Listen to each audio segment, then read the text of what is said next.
We need keys. We got Jeep, we got Tesla, but we need the Lambo keys.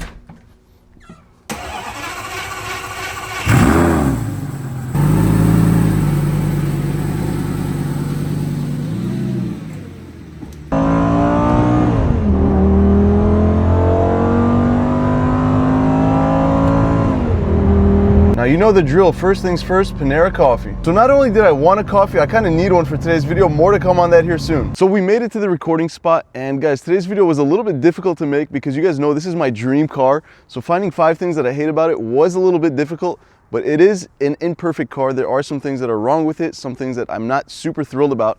So let's jump into those right now. And this was a strategic buy. Let me share why. That rhymed. So one of my favorite things to do with this car is get my wife, go grab a coffee, and just go for a nice long cruise.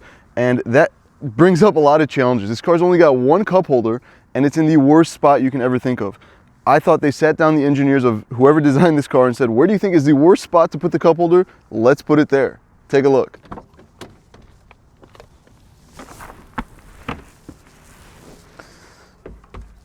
Okay, so I'm in the driver's seat, and as you can see, there's no cup holders except for one in the whole car, and that's back here. Now, a couple things wrong with this cup holder. Obviously, look how far back it is. So if you wanted to grab your cup while you're driving, you'd have to do this. I mean, at this point, I might as well stretch my arm out and just try and go for one of these. But seriously, look how far back it is. You really have to turn your whole torso just to grab it and then get back into the correct driving position. Not only that, it's not very deep. The whole cup holder is about, I'd say, 1 inch deep. So the cup sits about this far in. And I feel like if you take a turn pretty hard, the cup's got a pretty high chance of tilting and spilling all over the car, which would be an absolute disaster. So for me, that is problem number 1 that I have with this car. The cup holder is an absolute disaster, especially for what I use this car for. Like I said, I'm not big into like tracking this car. I have no plans to twin turbo it. I'm not trying to break any like land speed records or anything like that. I like to enjoy it, go out for nice cruises with my wife again, go out for coffee, things like that.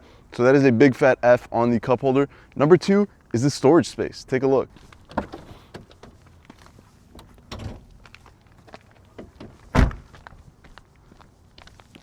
Now I said storage space, but I lied because it doesn't exist. So here it is, about 90% of all the storage you get in the car can be found in the frunk, which again is extremely small. I've got some camera gear in there, but as you can see, half of it's being taken up by this, big chunk is being taken up by that, and this is literally all you get. I mean, I've had trouble squeezing in a duffel bag in this car.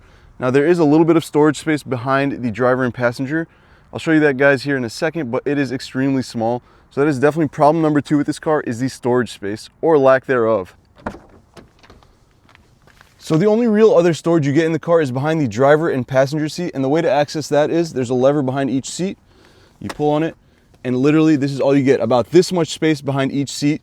Basically nothing. Take a look. So here's what that space looks like. It's got a little cargo net. I mean, you can basically just fit a nice puffy jacket back there, maybe a purse, but there's like literally no space in this car. Look at that. So storage space is a big issue. Now, if you drive this car on a daily basis just to go and come like 20, 30 miles, not a huge deal.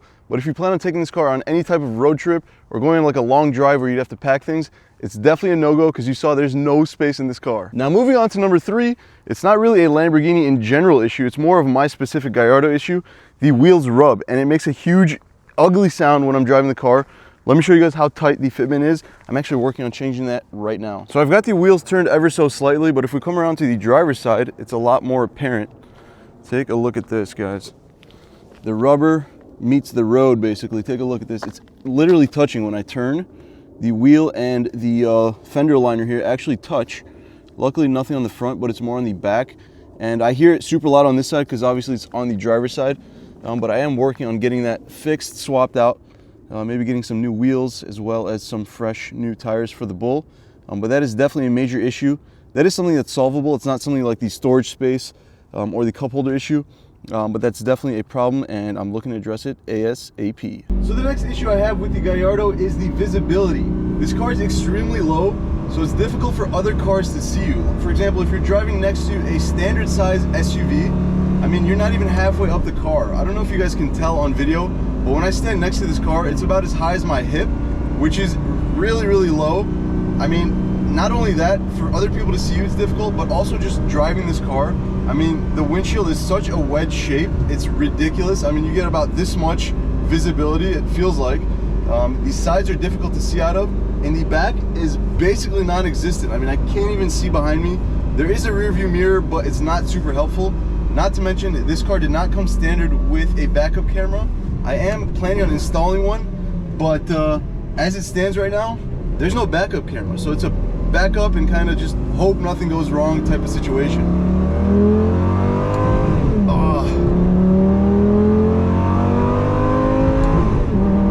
Oh, that sound makes everything wrong with this car perfectly fine. I love this thing. Woo! So that is the fourth issue that I have with this car. Hang on.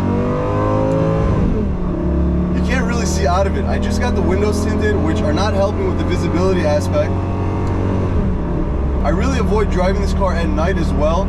It just makes things that much more difficult when it's pitch black outside. So I really try and just take it out on days like today where it's nice and sunny, where I could see potholes coming up, where other people could see me and things like that, just to try and avoid any potential issues. So that is the fourth gripe that I have with this car. The visibility does not exist. Hang on, I gotta get some coffee. Ugh. I mean, seriously, it is ridiculous how far back this thing is. You really got to stretch before you get in this car. Look up. I mean, I can't even reach it. Now, the last issue that I have with this car is probably the most severe issue with the car, in my opinion, is the single clutch. It is the most clunkiest thing I've ever felt in my entire life. It literally feels like I'm breaking the car every time I drive it. But as I've gotten used to it, I realized and I learned that is the car. That's how it's supposed to feel. The shifts are slow and they punch you in the back every time you shift. Driving this car in slow speed, like in traffic, is probably the most stressful thing I've done in my life. I mean, I'm stressed right now. I don't know if you guys can tell, I'm stressing out right now. We're going about 30 miles an hour and there's a little bit of traffic up ahead. Forget it. If you're stuck in bumper to bumper, it is literally the worst thing. It feels terrible. The car does not feel like it's driving comfortably at all. So that is a major, major issue with this car. That is one of the reasons I'm considering selling this car at some point and getting something like a Huracan that's a little bit more comfortable to drive with that dual clutch setup that they've got. This F1 type clutch setup is ridiculous to drive at slow speeds. I take this car out on back roads and things like that. It's a beautiful drive. I love the shifts in this car. But anytime you're going under 30, 40, 50 miles an hour, it is a difficult car to drive, guys. Trust me on that. So enough bashing on the Bull. This is my dream car. I absolutely love everything about it, except for those 5 things. So make sure you guys stay tuned. I'm going to do a 5 things that I love about the Lamborghini, which is a lot easier for me to make. So make sure you guys stay tuned. Turn on that bell notification so you guys don't miss out on any of those videos. So there it is, guys. I hope you enjoyed that video. If you're new here, I hope you hit that subscribe button. Make sure you guys stay tuned. I'll see you guys in the next video. Guys, don't forget, don't be average.